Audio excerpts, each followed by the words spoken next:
Amigos. እሺ እኔም አመሰግናለሁ። ስሜ ካሌብ እባላለሁ።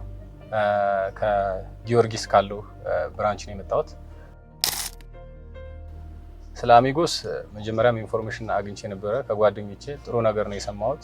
መጥቼም ያገኘሁት ነገር እውነት ለመናገር አሪፍ ነው። በተለይ ያው እዛ ያሉት ስታፎችን ሁሉን ሳላደንቅ አላልፍም ለራሴ። ያው ያላቸው ሆስፒታሊቲ አክሴፕት አቀባበላቸው በጣም ቆንጆ ነበረ እና ጊዜም ለኔ ቆንጆ ነው። ከጠበቅኩት አንፃር አሪፍ ነው። ሰዓቱም አሪፍ ነበረ። አባል የሆንኩት አንድ 20 ቀን ሊሆን ይችላል። ግን እኔ የቆየሁበት በድርጅቱ ምክንያት ሳይሆን መኪናውን ሳልቀበል የቆየሁበት ያው ወቅታዊ የሆነ ታልጋ በዛ ምክንያት ነው ትንሽ የተራዘመ። ግን ያው ያለኝን ብር ቆጥቤ መኪና ለመውሰድ ምንም ጊዜ የሚፈጅ ነገር አላጋጠመኝም እንደ አሚጎስ። ምክንያቱም አሁን ያለው ነገር 50% ቆጠባ 50% መውሰድ የሚለው ነገር ከብዙ ቆጠባ ድርጅቶች ኮምፔር አድርጌ ነው ወደዚህ የመጣሁት ማለት ነው።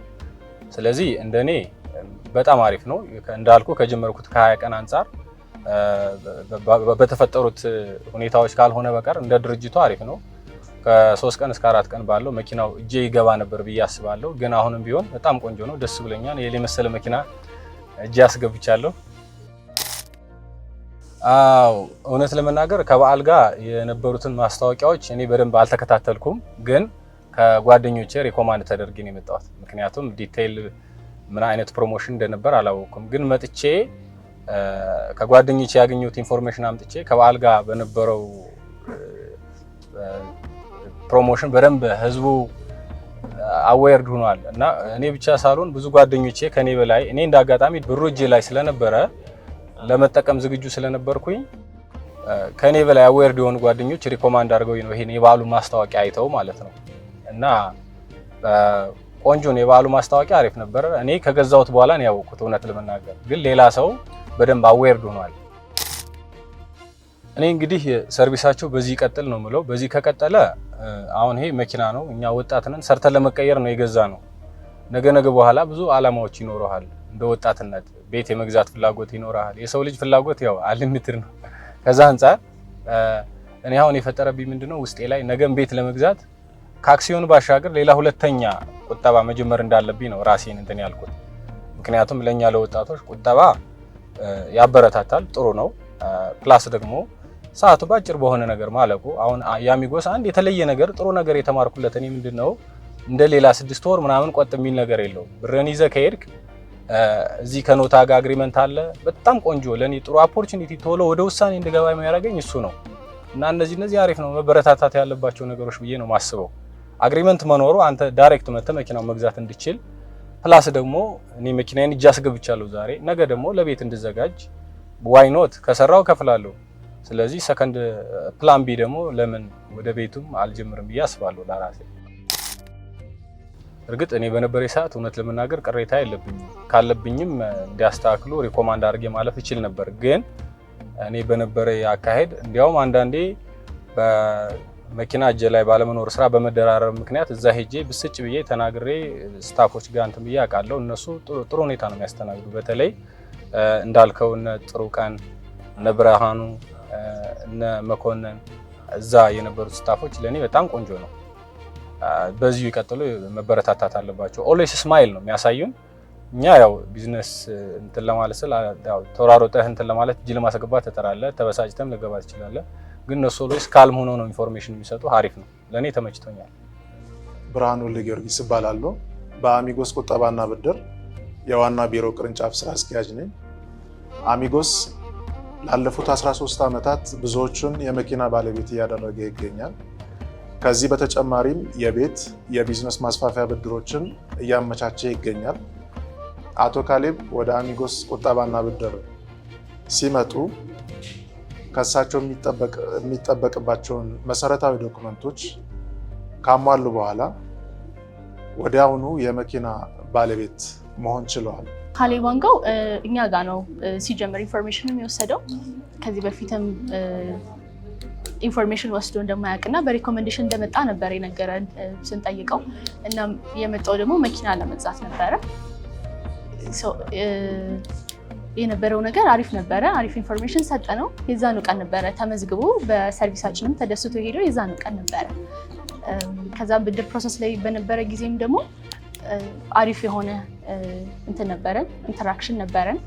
አብረን ከማማከር ጀምሮ ያሉትን ነገሮች ከማውራት ጀምሮ አሪፍ ነገሮች ነበሩ። ትንሽ የታርጋ እንትን ሌት አድርጎት ነበረ።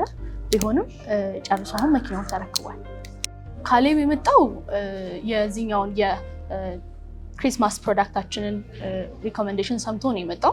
ሲመጣም ደግሞ በ50% በዜሮ ዌቲንግ ታይም እንዲሁም ከ20% እስከ 50% ባሉ በተለያዩ ዌቲንግ ታይሞች እንደምናስተናግድ ኢንፎርሜሽን ሰምቶ ነው የመጣው። በመጣም ጊዜ ደግሞ ባገኘው እድል ተጠቃሚ ሆኗል። ሆኖም ግን ትንሽ ሌት ሆኖበት ነበረ። ሌት የሆነው ደግሞ በእኛ ምክንያት ሳይሆን እንደ ሀገር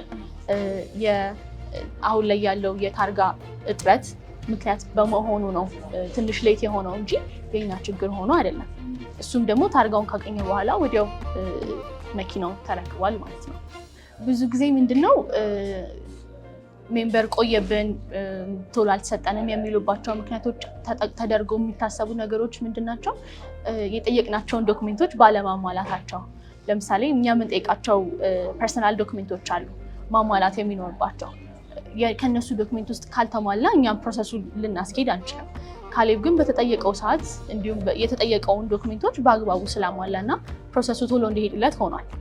ስለ ብድር እኔ እውነት ለመናገር ያው ዞሮ የሰው ልጅ መጀመሪያ ምንድነው ሞራል ነው፣ ውስጣዊ ሞራል ነው የሚያስፈልገው። ለመስራት መዘጋጀት፣ ተነሳሽነት ያስፈልጋል። እና እንደዚህ አይነት ኦፖርቹኒቲ ሲኖር ደግሞ አንደኛ እኔ ለምሳሌ 2 ሚሊዮን ያስኩ 3 ሚሊዮን እጄ ላይ ያለውን ብር በአግባቡ መገዛበት ሌላ ነገር ሳፖርት የሚያደርገኝ እንደዚህ ድርጅት በብድርም ቢሆን ለኔ እንደ ሳፖርት ነው። ምክንያቱም እኔ ፕላን አድርጌ ነው ለመስራት ተዘጋጅቼ ነው የመጣሁት። ኦን ታይም ደግሞ እዚህ ጋር ሳገኘው ለኔ ሌላ ኦፖርቹኒቲ ነው እና ስለ ብድር ያለው አመለካከት እኔ በአጠቃላይ መድፈር አለብን ነው። ምክንያቱም ስትደፍር ነው ኦፖርቹኒቲም ልታገኝ የምትችለው፣ ስትሰራ ስትሞክር ነው። እና እኔ በራሴ ካሁን በፊትም ተበድሬ መኪና ገዝቼ ተጠቅሜ ሽጫለሁ። ቆንጆ ነው። አሁንም ደግሞ ይሄን ብድር የገባውበት በኤክስፒሪያንስ ነው። ነገ ደግሞ ለቤት እኔ ብድር አልፈራም። ምክንያቱም ስትደፍር ነው። ሌላ ምንም የሚፈጠር ነገር የለም ብዬ አስባለሁ። የሰው ልጅ ጠንክሮ ከሰራ ንብረት ማፍራት ይችላል፣ ብድርም መፍራት የለበትም የሚል ሪኮማንዴሽን ያለኝ እኔ። በተለይ ደግሞ ብዙ ኢንተረስቲንግ ፍላጎት ያላቸው ከኔ በላይ በደንብ ኢንፎርሜሽን የሚያሰባስባሉ ስለ አሚጎስ፣ እነሱንም ደግሞ ያው መተው አይ ሆፕ ጆይን ያደርጋሉ ብዬ አስባለሁ። ምክንያቱም ያው ውጭ ላይም ስለምናወራ አንዳንድ ኢንተረስቲንግ እንዳላቸው ያለው ፕሮሞሽንም ቆንጆ ነው አሚጎስ። እዚህ አንፃር ያው አሪፍ ነው። የሚጨምረው ነገር እንግዲህ ያው እኔ በርቱ ነው የምለው። በርቱ፣ ተደራሽነቱ መስፋት መቻል አለበት ከዚህ በላይ። በተለይ የቀኑ ማጠር እሱ በደንብ መሰራት አለበት። ቆንጆ ነው፣ አሪፍ ነው። ሰው ብር ይዞ ሲመጣ መመለስ የለበትም። አበረታቱ ነው የምለው። አመሰግናለሁ። ታንኪ ሶ ማች አሚጎስ።